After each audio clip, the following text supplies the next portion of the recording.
નમસ્કાર દોસ્તો, ફરી સ્વાગત છે નવા વિડીયોમાં। તો આપણે અત્યારે આવી ગયા છીએ મેળાના ગ્રાઉન્ડમાં અને મેળાના ગ્રાઉન્ડનો અષાઢી બીજ પછીનો માહોલ કેવો છે એ બતાવવા માટે તો આગળ વિડીયોમાં બન્યા રહેજો।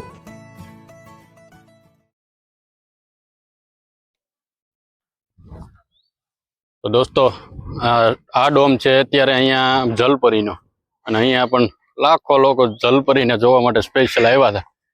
આ એ જ જલપરીનો ડોમ છે। અંદર જઈને હું તમને બતાવું કઈ રીતનું બધું હતું।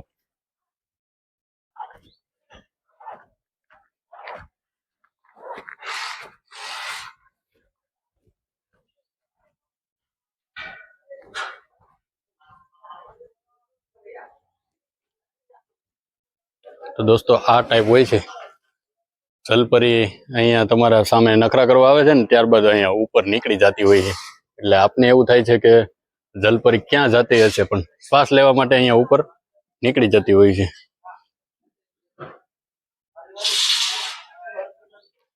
આ ટાઈપ બનાવેલું છે દોસ્તો। એક દિવસ આમાં કેટલા લોકો બેસીને મોજ માણતા હતા અને અત્યારે આ તમે જોવો આખા ગ્રાઉન્ડમાં ક્યાંય તમને એક પણ માણસ જોવા નથી મળતો અને અહીંયા તમને જોવો તો અહીંયા આવશો ને તો એમ થશે કે આપણે અહીંયા કઈ છે નહીં એમ। દોસ્તો મેળાની બધી રાઈડો અત્યારે ખુલી રહી છે।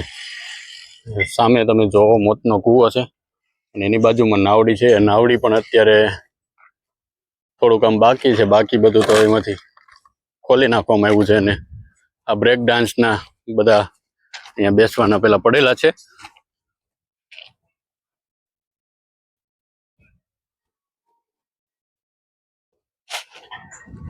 આ મોતના કૂવાની ગાડી પણ અહીંયા પડેલી છે।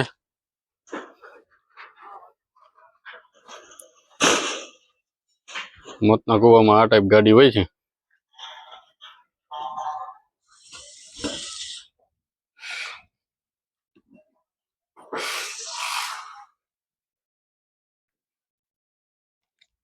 મોતના કૂવાની ગાડી જોઈને તમને હસવું આવી જાય મિત્રો, પણ આવું અહીંયા હતું એટલે મેં તમને બતાવ્યું છે। એ ગાડી કરતા પણ મસ્ત ગાડી તો બાઇક અહીંયા પડેલું છે। મેં અહીંયા આગળ જોયેલું છે કે ચાલુ કરવા માટે કિક મારે ને તો કિક પાછી ચાલુ થઈ જાય તો બાઇકની કિક નીચે પડી જતી હતી થોડી વાર ને થોડી વાર। આ એવું બાઇક છે। અહીંયા મોતના કૂવાને પણ ખોલી નાખવામાં આવ્યો છે। અહીંયા બાજુમાં બ્રેક ડાન્સ હતું, મસ્ત મજાનું હતું બધું। અત્યારે તો કઈ છે નહીં, 2 દિવસમાં સમથિંગ બધું નીકળી જશે એવું લાગે છે। અહીંયાથી ગાડીઓ પણ ભરાવા લાગી છે।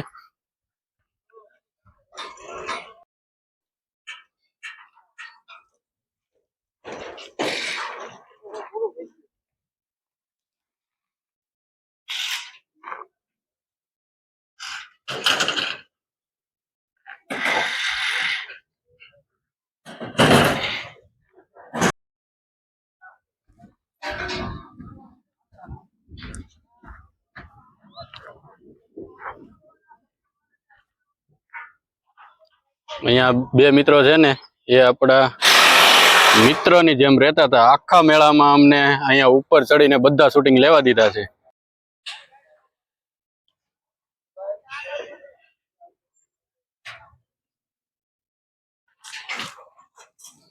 નાવડી મેં તમને આગળના વિડીયોમાં બતાવી હતી કે છેક ઉપર સુધી જતી હતી, એટલા ઝોલા મરાવતા હતા અને આજે તમે જોવો આ નાવડી।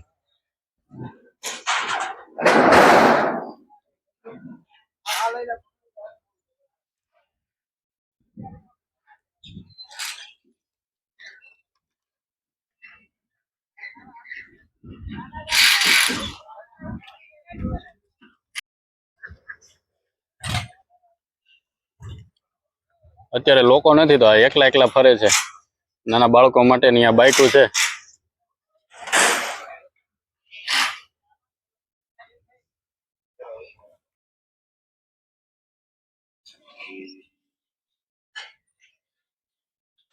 તો દોસ્તો આ ગ્રાઉન્ડ ક્યું છે એ તમને જરા ખબર હોય તો મને કોમેન્ટ કરીને જણાવજો।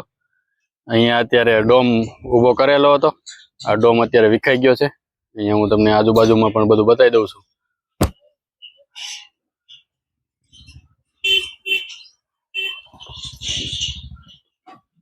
તો આવી રીતના અષાઢી બીજનો મહોત્સવ પૂરો થઈ જાય છે દોસ્તો, ત્યારબાદ આવી રીતે બધું ખુલી જાય છે. 5 દિવસમાં તો કંઈ જ રહેતું નથી મિત્રો. તો આવો માહોલ છે અત્યારે. તો મિત્રો મેં તમને આગળ વિડીયોમાં બતાવ્યું હતું કે આ ગ્રાઉન્ડમાં કેટલા લોકો હતા અને આગળ આ ભેસાણ તરફથી રોડ આવે છે એ રોડ પરથી કેટલા લોકોનું ઘોડાપુર આવી રહ્યું હતું અને અહીંયા સામે મેળામાં જવા માટે કેટલા લોકો જતા હતા, અહીંયા ખરીદી કરવા માટે કેટલા લોકો જતા હતા. સામેથી વાવડી રોડ છે ત્યાંથી પણ કેટલા લોકોનું ઘોડાપુર આવી રહ્યું હતું. એ બધું મેં તમને આગળના વિડીયોમાં બતાવ્યું હતું. પણ અત્યારે તમે જોવો મિત્રો, કંઈ છે નહીં અહીંયા. તો ચાલો મિત્રો, આજના વિડીયોમાં એટલું જ. મેં તમને આગળ બધું બતાવી દીધું છે. ત્યાં કેટલા લોકો હતા અને મંદિરની અંદર કેટલા લોકો દર્શન કરતા હતા અને બધા ગ્રાઉન્ડમાં પણ બતાવી દીધું છે. રસોડાથી લઈને મેળાનું ગ્રાઉન્ડ છે, કૃષિ મેળાનું ગ્રાઉન્ડ છે અને જે પોઈન્ટ પરથી મેં તમને આગળ બતાવ્યું હતું કે ક્યાંથી કેટલા લોકો આવે છે એ પોઈન્ટ પર ઊભા રહીને મેં તમને આગળ બતાવી દીધું છે આ વિડીયોમાં. તો ચાલો મિત્રો, જો ચેનલમાં નવા આવ્યા હોય તો ચેનલને ફટાફટથી સબસ્ક્રાઈબ કરી લેજો અને વિડીયોને લાઈક આપી શેર કરી દેજો. તો ચાલો બધા મિત્રોને હર હર મહાદેવ. સત દેવદાસ અમર.